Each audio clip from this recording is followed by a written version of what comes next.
Hey, everybody. Super excited today to have Rick LaNeve, CPA out of New York.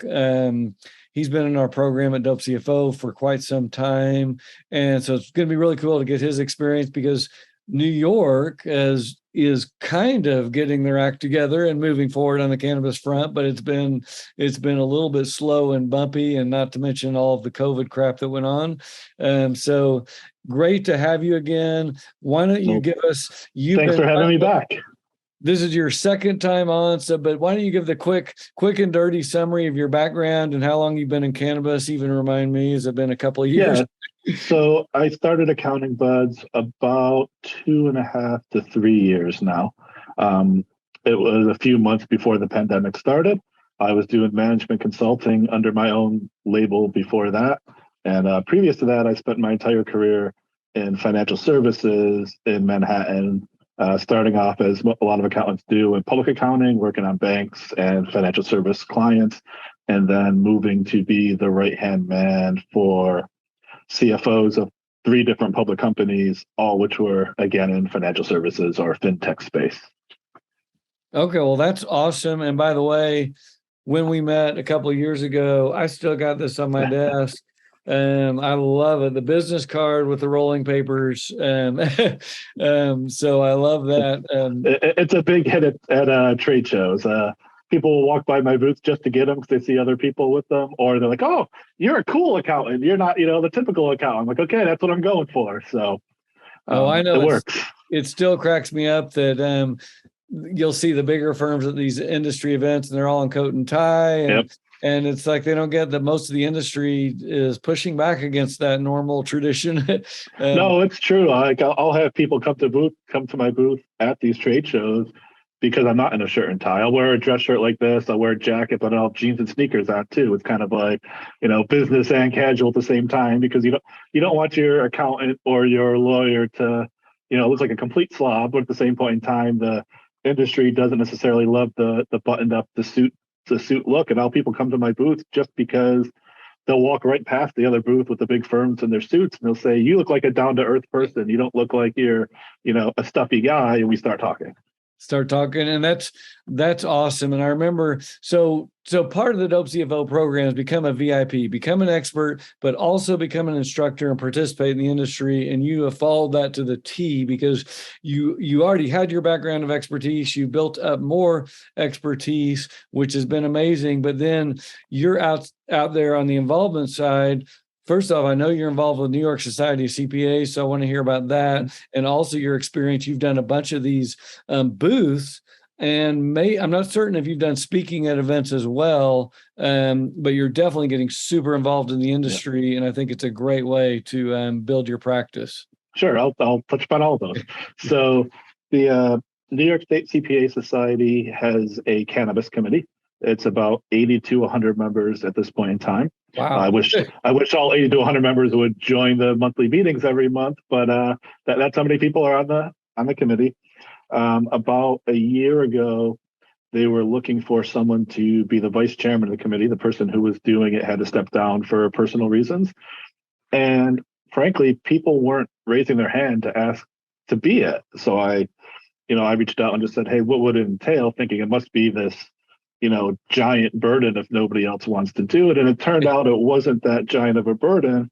And in talking to the chairman, he said, "By the way, my term as chairman will be up in a few months as of June of 2022. And whoever the vice chairman is becomes chairman."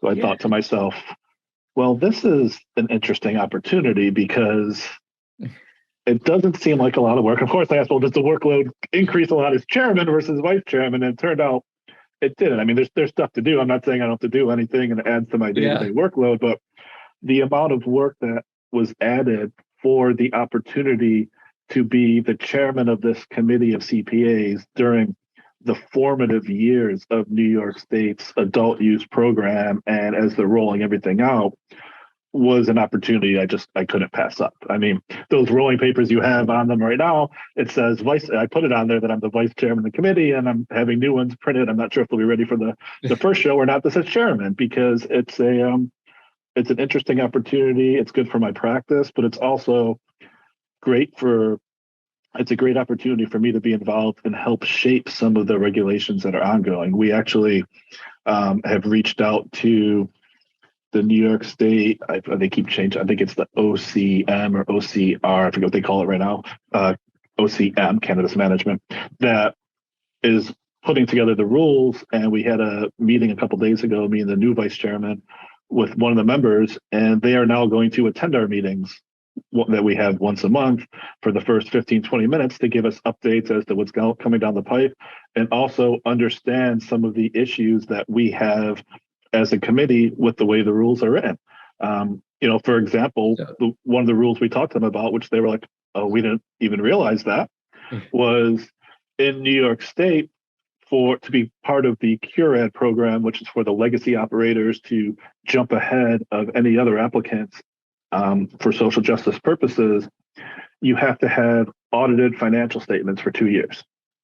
And they said, we're not preventing anybody that was, in the legacy market from coming forward. And we basically said, you are, because no CPA is going to be able to audit or give an opinion on these activities during this time period where they didn't really have books and records, and it was the illegal side of, at the time, business. Oh, we didn't realize that. So at least the communication lines are starting to open up, whether things will change or not, but it's an opportunity to be kind of at the forefront, which I find to be amazing right now. Well, yeah. And by the way, before we go to events and booths, that's an awesome honor. And it also shows for the people that are getting in early, even in Dope CFO. Yeah, I mean, New York, first of all, massive state. Huge state, going to be very big there. It's in the formative years, and it wasn't all that hard to go get on the committee and then become vice chairman. And next thing you know, you're chairman. So again, we're trying to build credibility with our clients, et cetera. And so when, you toss out there, oh, by the way, I'm the chairman of the State Society of CBA's Cannabis Committee in New York, a massive state. That's huge credibility. So I think that's going to bring you just a ton of leads and business. and it's going to help me now and forever in the future too, because even when I'm done with my 2-year term, I'm going to say I was the former chairman. I will say that forever, right? So I that's totally something agree. that's never going to be taken away from me, and that's just something that it's in my email signature, it's on my business cards, it's in conversations I have with people and marketing materials, because that's just something, again, where it's like, oh, this guy must know what he's talking about if he was in this position. Yeah. And what I tell people, because all people ever tell me on the phone when they call me, which I talk to people every week, oh, I hate marketing, I hate finding clients. I was like, well, you know what? Just go get involved. It's yes, you get that credibility. Like you said, you can say the chairman word forever, but other people get to see you and meet you and know you. And they're like, oh, have you talked to Rick? Have you it's the easiest way to build your practice is get involved. And some people they think, oh, I'll just send cold emails. Right. And that's actually the perfect segue to the convention. So when I started, I came, like I mentioned before, I had my own management consulting practice for 2 years before switching to focusing on accounting and CFO services for cannabis companies. When I started that firm, I tried the cold calling, I tried the cold emails, I tried mailing. So I would actually print things out and mail them to CEOs of companies, thinking, hey, their admin might open it, look at it, say, oh, this is kind of cool, and hand it to them to look at, or it may go in the trash. But there's just different avenues to try to, get in touch with people. And what I found was it still was the only way I was getting jobs that way was through people I knew or different contacts or just personal connections. And when I pivoted to this, to this business, it was right as the pandemic was starting. So there wasn't an opportunity to make a lot of those connections. So I still tried the cold calling. I was doing LinkedIn connections, things like that, but everybody was doing it at the time. So people were a little more welcoming to it. But my practice really didn't pick up until I started the in-person events, when those picked back up. And for me, I've never been someone that goes to a networking event or a trade show and just walks around and talks. I'm not the person that's going to go up to a group of 10 people, just introduce myself, say, hey, I'm Rick LaNeve, what do you guys do? Or like, I do it every now and then, but it's not something I'm comfortable with.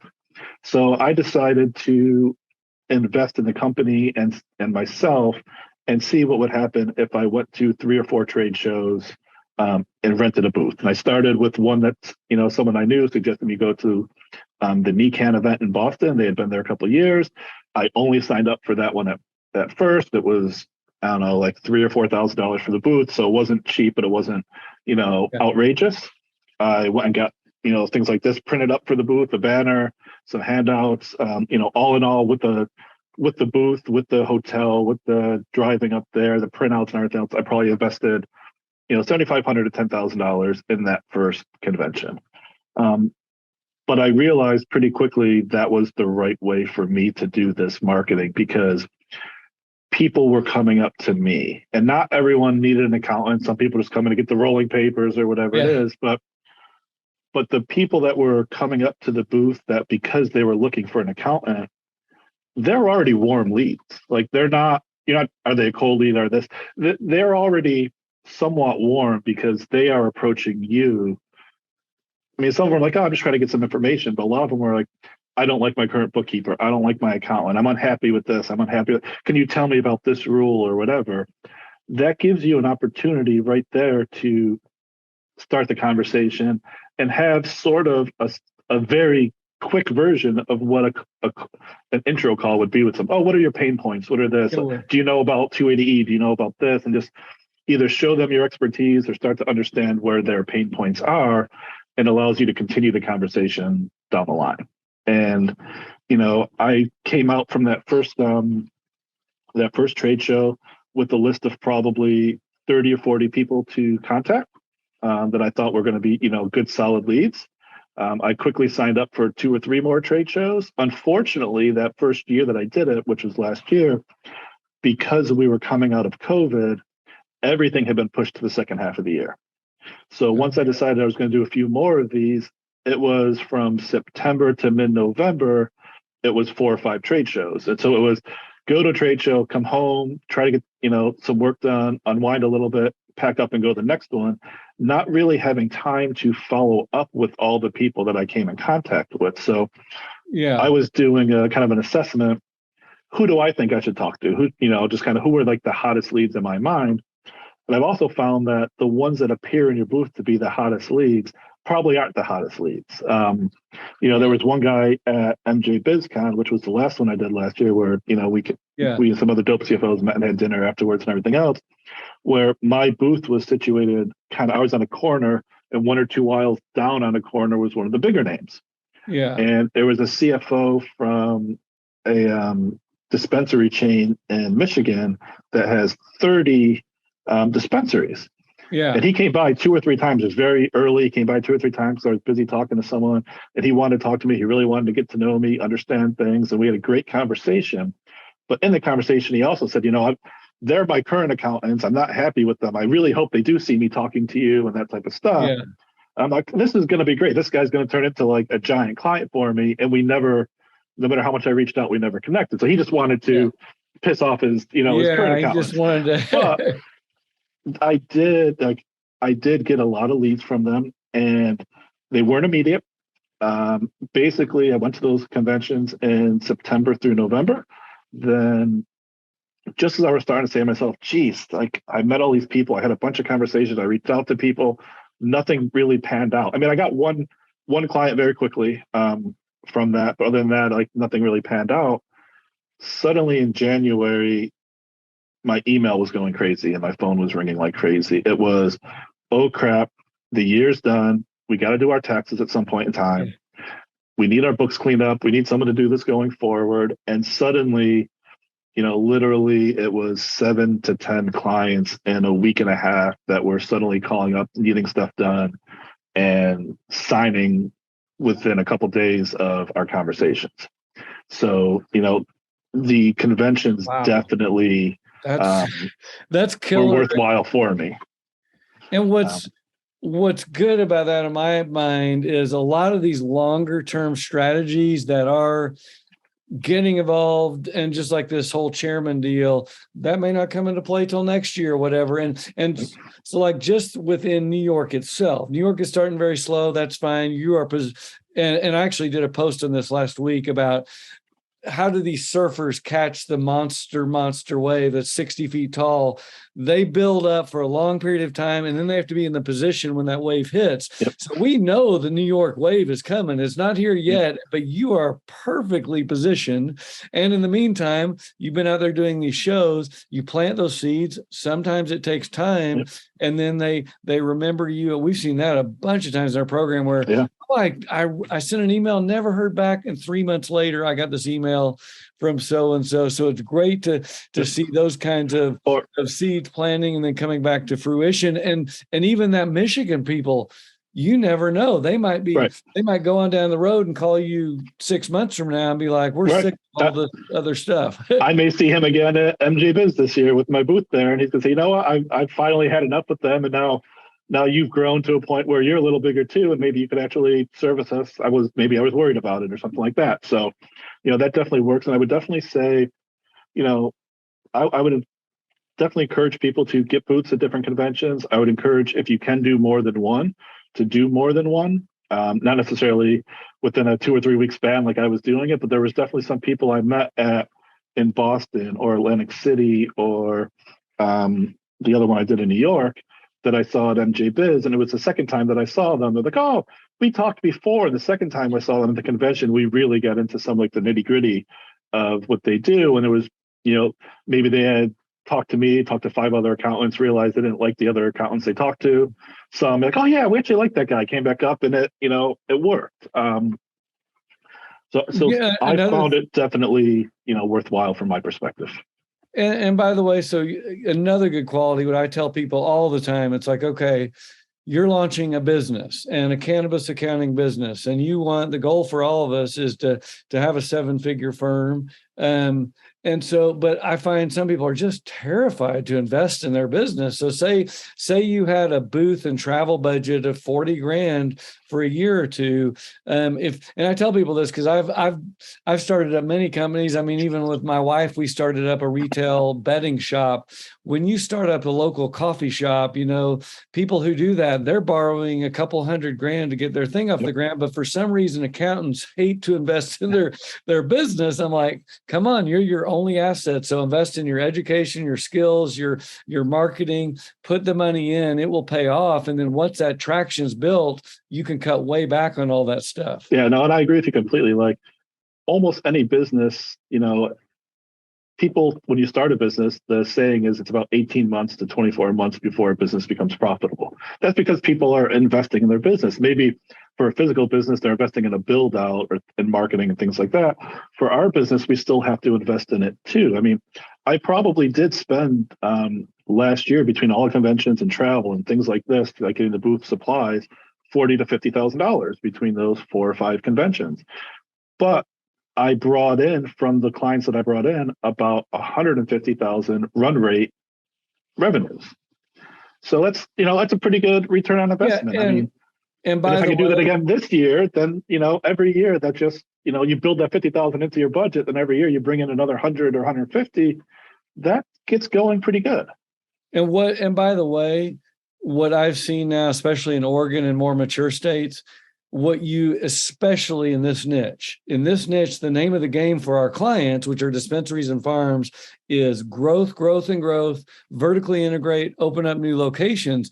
And so you may be picking up these smaller clients, and they may be starting slow, like you say, investing, getting their building off the ground.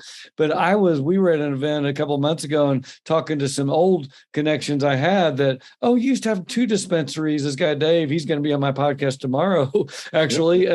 He's like, oh yeah, he's in like 7 states now. And so lots and lots of these people are growing. And so these clients that may be paying a smaller amount of monthly fee their fee can grow 4 or 5 times over the next year. And there's a perfect example of that is when I was in Boston, the first day, one of the first people I met was this woman who came to my booth saying, I'm going to start a dispensary, et cetera. And I'll be honest with you, even though it was the first convention, as I went to the conventions, everybody like, I'm going to start a dispensary, I'm going to do this. my eyes kind of roll a little bit. They're like, oh, you have no, like, are you serious about this? Or are you just someone that partakes and thinks it's easy to start a dispensary? But, I was skeptical, and I was talking to her, and, we had a follow-up call, and, she's pretty close to actually opening her Boston dispensary now. And we probably will get some work out of it. We've talked probably 15 times between now and then. But in one of the most recent conversations, she's like, oh yeah, and we're putting in an application for a second dispensary in Boston. We're applying in Rhode Island for a dispensary, in Connecticut and Pennsylvania, and I think Jersey. So like suddenly this person who had no business to start with, potentially within a year and a half from now, is going to have 6 or 7 dispensaries potentially that we will be doing work for. So we're going to be growing with her as she grows her firm. As she grows, and yeah, it brings up all kinds of potentials as well. The whole different topic around pricing, and sometimes I love, especially we're out there helping startups, and I feel like Dope CFO is the place to go for that. But you can sometimes bid some equity in for a lesser fee, and that you can have one or two of those pay out multi-millions. And if you get the right one that's growing, and next thing you know, they're up to 20 dispensaries and they sell for 300 million, and your couple percent ends up in 5 million. I think I mentioned this on the first conversation we had, but the first client I actually picked up during that, pandemic Zoom time was a client that was a media company in cannabis, and they couldn't afford to pay me. So we did a trade of services for 2 or 3 months where they were going to help me with my marketing and stuff like that. And then, which was great because I was just getting started. I needed help with that. And then after 2 or 3 months, they said, we still can't afford to pay you. And I'm like, I know, I see your books. And they said, well, how about we give you 15% equity in the company for doing, basically 15. 2 or 3 hours worth of work. And that's what I said. I was like, that's a good number. I kind of feel like after CPA, even though it's hurting me, I need to be honest with you and say that's a pretty hefty number. That's not like what normally people would give. And he goes, nope, but we can't, I've realized we can't do this without a CFO of the company, everything else. We want you to do it. So 15%. Now, that company is still not worth much, but I'm only putting in an hour or 2 a week on it. And if it does become something, well, that's going to be, tremendous. Be a huge deal. And so I like that kind of hybrid model of making sure our cash business is good, but occasionally taking a risk and getting a little equity. And then over time, even if you pick up 5, 6, 7 pieces of equity over 3, 4 years, you can have one that's a wild home run, and you just it didn't cost you anything. So the other thing that I like to do too with the smaller firms is I will do some of the smaller companies at cost or slightly under cost or slightly above cost at break even, with an understanding built into the contract, and I won't get to all the specifics to give away all my trade secrets, that as they grow, the fee grows with them. And they love that too, because they can't afford to pay big numbers right now, but as they start doing better, they don't mind paying the extra dollars, and it's built right into the contract. Okay, well, that's awesome as well. Now, let me. This has been so much good info just on getting involved, marketing, and side. And when I really think of you and your expertise, this has been awesome topic, and we've kind of had 2 big topics. Well, why don't we wrap up? Is there anything you want to tell accountants thinking about getting into cannabis, and/or about Dope CFO and how that's kind of helped you? Have you enjoyed being part of the Dope CFO community? Yeah, sure. I mean, Dope CFO definitely has helped me. When I started getting into cannabis, it was because someone had mentioned it to me to potentially get into this industry. I knew nothing about it. I never could have done that without Dope CFO's education pieces and learning the rules and everything else, and all the marketing and everything. All those trainings are definitely helpful as well. For me, the biggest piece was just getting a feel for 280E, getting a feel for what's different about this industry. And there's not really other places to get the type of education that Dope CFO provides. To me, that was invaluable, and I never would have been able to start this company without it. And just, being able to go on the Facebook group and ask questions or help other people answer questions too, I think is also invaluable, because while there's, 500 of us now in the group or something like that, it's still not a lot of us out there. I mean, it sounds like a lot of us, but it's still not a lot of us out there. And it's still such a gray area that there's so many things where it's like, we don't know what's kind of like the consensus of kind of the experts in the space think, right? So that's kind of what Dope CFO is. It's a group of experts in the space. So it helps when you're dealing this gray area. It's like, hey, Andrew, what do you think? Hey, so and so who I trust, what do you think? And like it. And that's what's been so amazing. And just like, so someone new will pop in the group and like, oh, I met this vendor and they're doing this and it's the greatest idea ever. And then if it's on merchant services, I'm instantly like, okay, I'm going to tag Rick and Cassidy and the bankers in the group, and we'll dive in deeper. And what's been cool about the Dope CFO community, we're clearly the leader in the U.S. right now, even over the national firms. And so it's awesome to go I'll bounce ideas off too, like or whatever we need to go. So let's wrap up with, this has been a super good one. I'm glad we went long because it was so good, but let's wrap up with you and your practice. What are your plans are you going to 10 more events? Yeah. So where can people find Accounting Buds is my firm. We focus really on, outsourced bookkeeping and accounting, virtual CFO services, tax services, and just your traditional consulting, more on the back office side, which is a financial services term that I still use, but not on the growth side or things like that, but the administrative side of consulting. We're up to 4 people now, mainly subcontractors with me, but we're up to 4 people. We are up to about 15 clients. My thought is we're probably going to double in size in the next year. If this past year has been any indication, double or triple. And I plan to be at 4 conventions this year. I'm starting with a convention in Albany, New York at the end of August. And then I forget the timing of the other ones, but there's one in Atlantic City. There's another one in New Jersey where I think you're going to be at that one as well. And a group of us are speaking on the panel. Anderson. And I believe I'm speaking they asked me to speak individually too. So I'll be speaking twice at that one. And then I'll be at MJ BizCon again in the fall.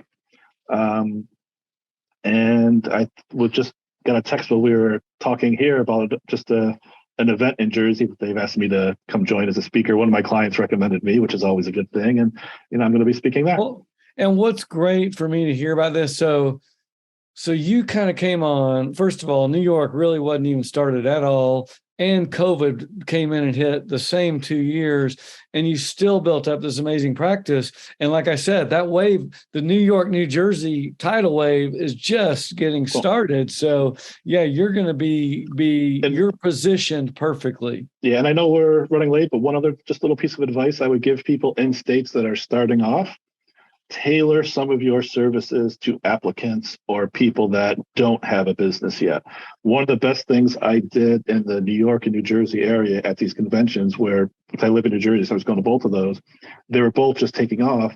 I hooked up with the guy who I know who does financial modeling, and the applications in both of these locations require models, projected financials. Yeah. So we offered that as a service, which will just transition them right into clients of mine when they become, full time. And that's actually has been probably half of my clients I've gotten so far were drawn in by the model.